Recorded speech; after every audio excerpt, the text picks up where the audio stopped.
Dios les bendiga, mis amados hermanos. He querido traer una palabra en esta mañana de bendición. Está en San Lucas capítulo 8, versículo 22. Jesús calma la tempestad. Aconteció que un día entró en una barca con sus discípulos y les dijo: pasemos al otro lado del mar. Y partieron, pero mientras navegaban, él se durmió. Y se desencadenó una tempestad en el viento, en el lago, de viento, y se anegaban y peligraban. Vinieron a él y le despertaron, diciendo: Maestro, maestro, perecemos. Despertando él, reprendió el viento y a la mar, y cesaron, y sobrevino la calma. Él les dijo esta pregunta: ¿dónde está vuestra fe? Y quiero traer esta palabra en representación de lo que sucedió en este versículo, en esta experiencia marítima, podemos decirlo, que Jesús estaba con sus discípulos en familia, estaban encerrados en un momento difícil, en medio de una gran tempestad. De por sí estamos viviendo un momento muy difícil a nivel mundial debido a esta pandemia del coronavirus. Y se nos han mandado algunas exigencias, normas para nuestra vida, para la preservación de nuestra sociedad, de nuestra familia. Y estamos en este momento encerrados con nuestra familia, pidiéndole a Dios que Él nos ayude grandemente. Pero esta representación me llevó a tomar en el contexto de lo que pude entender, que llegó un momento donde los discípulos se desesperaron. Como en este momento las noticias acaban de recalcar, el 75% de las familias en Colombia en un flagelo de alto nivel de violencia intrafamiliar. Es decir, entramos, nos encerramos, acatamos las normas, pero estamos encerrados en la desesperación, en contiendas, peleas y disensiones que no traen la unificación. Por eso es importante tomar algunas pautas y ver por qué no podemos caer en este momento que tanto necesitamos la unidad familiar. Y es que en un momento determinado, cuando se levanta una tempestad, es terrible. Yo entiendo los discípulos que entraron en un momento terrible de miedo. Y ese miedo los conturbó tanto que lo que hicieron fue gritar. El miedo lo que hace es eso, traernos perturbación, desestabilizarnos, descontrolar y tomar un papel muy importante y determinante en uno, porque uno lleno de miedo es capaz de cometer cualquier locura. Cualquier decisión fatal bajo las circunstancias del miedo es determinante. Y por eso en ese momento ellos sintieron miedo, pero Jesús estaba tal vez cansado y dormía. Ellos estaban en completa actividad, luchando contra el mar en su arca. ¿Quién iba a poder traer la solución, el control? Iba a estabilizar el momento circunstancial de las tormentas que amenazaban de muerte, el que estaba dormido o el que estaban despiertos. Pregunto yo, lo más lógico es que los que estaban despiertos estaban en el movimiento, en el trabajo, de poder no que el arca se postrara ante la adversidad.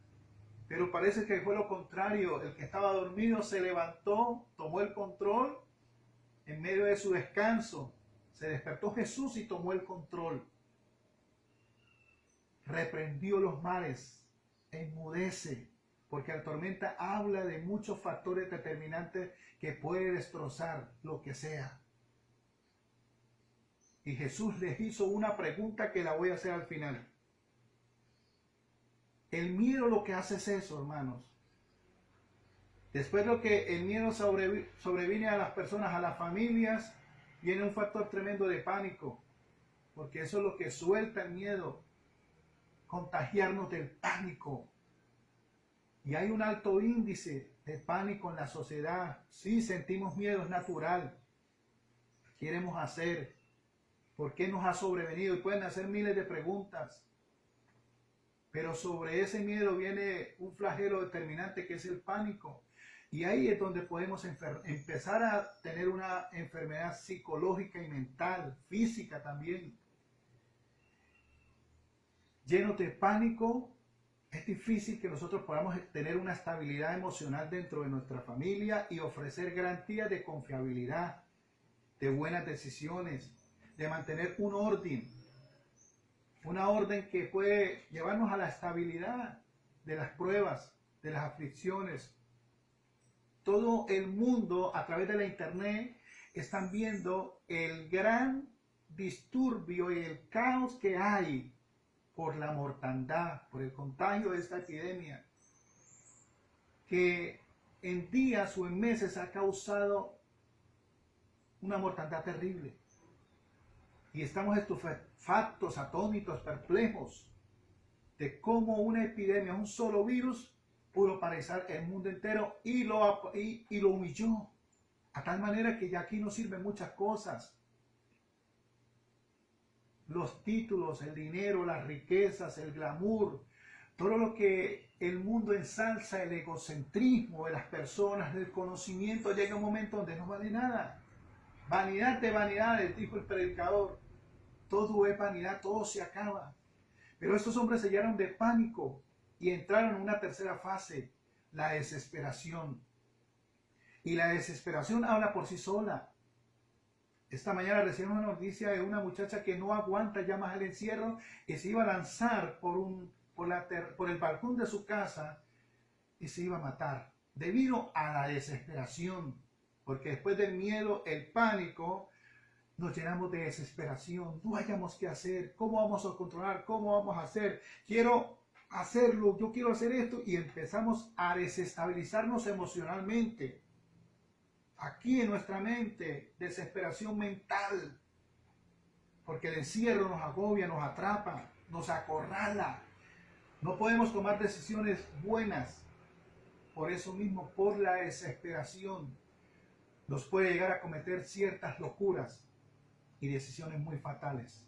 Pero después de la desesperación viene un flagelo que me parece terrible. Es la ansiedad donde ellos entraron. Mire esa prueba terrible. La tempestad arreciaba. Y ellos dijeron algo que no había sucedido. Algo que estaba a futuro. Y el maestro dijo, ¿qué pasa? Se levantó y enmudeció, rompiendo los parámetros de la gravedad. Enmudece, cállate. Como queriendo decir, tú no vas a hacer lo que tú quieres porque yo aquí tengo el control. Porque déjeme decirle que Dios tiene el control absoluto. Que Él permita ciertas cosas es por su soberanía. Porque no es tiempo de culpar a nadie. Los culpables son los políticos. Los culpables son los religiosos. Los culpables son aquellos echando culpas, hermano. Buscando protagonistas o protagonistas de la culpabilidad. Porque somos muy buenos para propagar eso. Para contagiar al mundo de pánico. De contagiar a las personas con la desesperación, pero también con la ansiedad. Aquí vamos a morir. El maestro está dormido. Llámelo, por favor, porque vamos a morir. Oye, no estaba a futuro la muerte.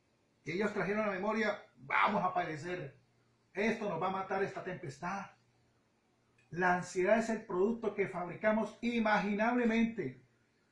Cosas que no han pasado y usted la fabrica o yo la fabrico a futuro.